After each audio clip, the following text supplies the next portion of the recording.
Governor மற்றும் ஜனாதிபதி உச்சநீதிமன்றம் காலக்கெடு விதித்து இல்லையா 2 நீதிபதிகள். ஏதோ வாரத்தில் இது பண்ணுங்க 14 நாள் 14 ஏதோ கேள்வி கேட்டேன். அதுக்குள்ளே பண்ணுங்கங்களா அது மாதிரி இல்லை. அவங்க கேட்டிருந்தாங்க. உச்சநீதிமன்றம் பர்தி வரலாம் அமர் மகாதேவ் அமர்வு மசோதாவுக்கு ஒப்புதல் வழங்க கவர்னர் மற்றும் ஜனாதிபதி குறைந்தபட்சம் 1 மாதம் 3 மாதம் கால வரம்பு நிர்ணயித்து தீர்ப்பு வழங்கினாங்க. அப்போ தீர்ப்பு மீது விளக்கம் கேட்டு 14 கேள்வியை ஜனாதிபதி கேட்டிருக்காங்க. அது இன்னும் பெண்டிங்கில் இருக்குது. அப்போது உடனே பாருங்கள், இப்போ என்ன பண்ணுறான் தமிழக அரசில் மசோதாவுக்கு ஒப்புதல் வழங்கும் விவகாரத்தில் காலவரம் நிர்ணயித்து உச்சநீதிமன்றம் மிக தீர்ப்பு சரியானது.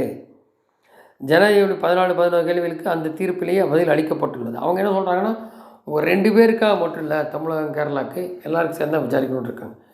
14 கேள்வி கேட்டு ஏதாவது சொல்லிடுவாங்களோன்ட்டு அந்த 14 கேள்வி ஜனாதிபதி கேட்டு திருப்பி அனுப்பிச்சிருங்கன்னா, இப்போ தான் கொஞ்சம் முன்னாடி சொன்னால் நீதிபதிக்கு பதவி பிரமாணம் பண்ணுறது ஜனாதிபதி தான். அவங்க கேட்டுருக்கு சரியாக ரெஸ்பாண்ட் பண்ணாமல் உங்களுக்கு ஏற்ற மாதிரி பதில் கொடுப்பாங்களா? எப்படி பாருங்கள், அந்த 14 கேள்வியும் நீங்கள் பதில் சொல்லாமல் திருப்பி அனுப்பிச்சிருங்க. அப்போ தானே இந்த கவர்னர் இந்த டைம் ஃப்ரேம்குள்ளே வர்றதுக்கு அப்படியே நிற்கும்ல அந்த கேஸ் அப்படின்ட்டு. இதே தான் மோடி வரும்போது போய் உண்மையாக போய் ஓடி ஒழிஞ்ச அப்போலோ ஆஸ்பத்திரி இருந்தார் ஸ்டாலின். அவர் போனப்பறம் வெளில வந்தார். ஒரு வேளை அந்த இதுக்கு போகிறதுக்கு பயமான்னு தெரியல. இதெல்லாம் பார்க்கணும், மக்கள் கண்ணத்துலேருந்து பார்க்கணும் ஓட்டு போடுறோம். இதில் ஹைலைட் வேடிக்கையை பாருங்கள். கொஞ்சம் முன்னாடி இவங்க என்ன சொன்னாங்க, அண்ணாமலை இது ஐபிஎஸ் படித்த காரணப்போ நான் படித்து வந்ததுக்கு எப்படி இதாகும், ஒரு 50 வருஷம் திமுக அப்படி ஸ்டிக்கர் ஒட்டுவோம் எல்லாம் அடுத்தவங்க குழந்தை பேர் வைப்போம், அதெல்லாம் சொல்லியிருந்தார்.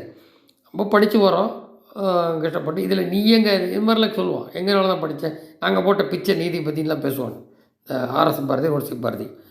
அப்போது இப்போ நீ குரூப் ஒரு ஒழுக்கமாக எழுதி பாஸ் பண்ணி காமிக்கணும்னு சொன்னார் உதயநிதியா அண்ணாமலை கொஞ்சம் முன்னாடி. இப்போது அதே உதயநிதி இப்போ என்ன சொல்கிறாங்கன்னு பாருங்கள். எங்கள் மாமா படித்து டாக்டர் ஆகிட்டார், நாங்களாம் ஒன்றா தான் இருந்தோம், நான் படிக்கல துணை முதல்வர் ஆகிட்டேன் அப்படிங்கிறாரு. இப்போ அந்த கட்சி இருந்ததுனால தானே, வேறு யாராக இருந்தால் வர முடியுமா? இந்த கட்சி இல்லைன்னா எங்கே இருந்திருப்பா? அப்படி ஆரம்ப கட்டத்தில் அந்த ஸ்போர்ட்ஸ் ஏதோ வச்சுருந்த கூட வச்சுக்க முடியாது, ஏது பணம் இருக்கும். சாதாரண ஆளாக இருந்தால் ஊராங்காசில் தானே எல்லாம் நடக்குது. கட்சி இருக்கிறனால துணை முதல்வர், காசு பணம் இல்லைன்னா அதானே. அப்போ என்னென்னா என்ன சொல்கிறாங்க, படிக்கலாங்கிறாங்க மாட்டாங்க. இப்போ பாருங்கள், எல்லாமே கட்டடம் பூரா இடியுது. அண்ணாமலை குறிப்பிட்டே இருந்தார், எல்லா பக்கமும் நீலகிரி எல்லா மாவட்டத்துலேயும் பழைய கட்டடம் இடியுது. சரி, எல்லா கட்டடம் மொத்தமாக இடிஞ்சு நீ கட்டலான்னு இருக்காங்களா? அது எத்தனை உயிர் அப்புறம் காவ வாங்க போகுது? இந்த லட்சத்தில் இவர் நான் படிக்காமன்னா அதுக்கு ஏதோ தப்பி தவறி கட்சி வந்ததுனால, எம்ஜிஆருடைய புண்ணியத்தில் கருணாநிதி வந்ததுனால, இல்லைன்னா